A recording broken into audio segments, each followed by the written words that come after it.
Okay, let's head into some deferred annuities, and as we do so, keep your groove going. So, with our deferred annuities, the idea is that you borrow a certain amount of money and you only start paying it back a little while later. So, let's say, for example, you borrow 70,000 Rand, but you only start paying it back 5 months later. And then you pay it off over a period of time. So you pay however much every single month. So you might pay like 2,000 Rand back every month for however long. So what we need to do to work this out, and our strategy is on the page, there's if we borrowed our 70,000 Rand. So you don't worry about drawing this timeline. But let's say at T0, that's what you're borrowing, 70,000 Rand.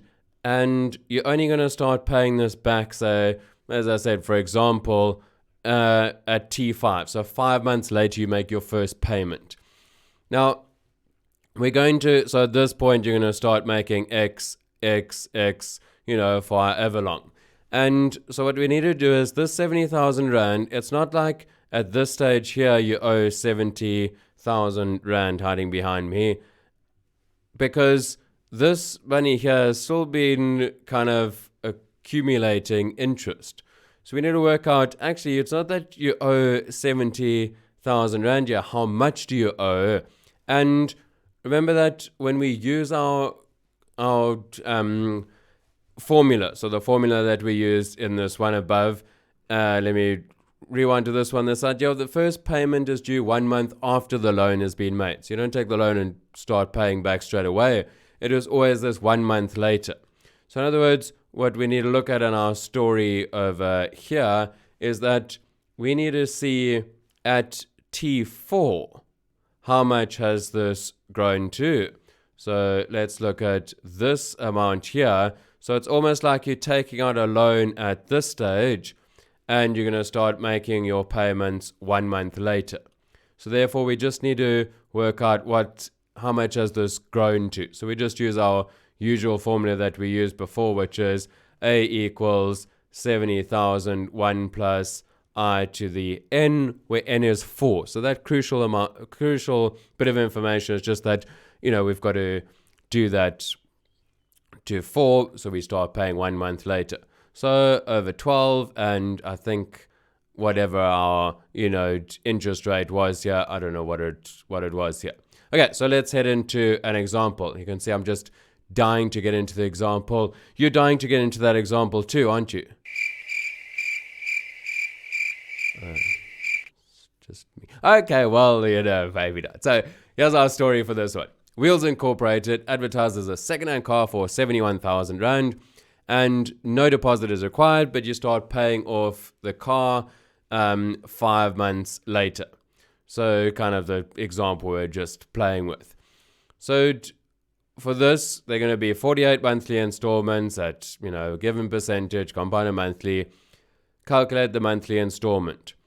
So we need to kind of think about that to go, well, A equals 71,000 Rand, 1 plus I to the 4. So we need to see how much has that loan grown to 4 months later.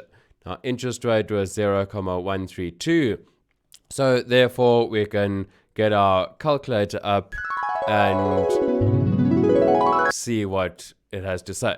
So we've got 71, 123, 1 plus, I think I'm going to need that. 1 plus, I'm going to put these all in. 1,132 over 12. I'm already going to start getting myself ready here. Plus 1, shift store B, and go 71,000. 1 plus that was B in my world. So we get 74,000, but if you just did it like that, all good. 175,93. So in other words, and I'm kind of talking now to give you a chance to write that down as well. In other words, we owe 74,175 Rand 93 cents, and it's going to be paid off in 48 monthly installments. So kind of the trick here is that you don't actually owe 71,000. 4 months later, you owe 74,000 Rand, and you're going to pay that off over 48 monthly installments. Okay, well, that's not too bad. Then we just use our formula that we used before. We currently owe 74,175.93, and we're going to pay that off. So we're going to have x, and into the formula it goes, 1 minus 1 plus I over 12. We're going to do this 48 payments, and our interest rate on the bottom. Now, we solved this type of equation before, so give it a go. Write down what your answer is for x.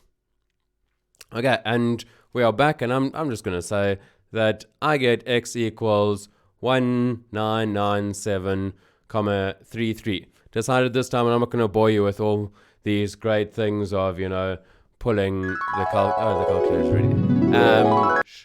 And so, all the A's and the B's and that, you can work your calculator.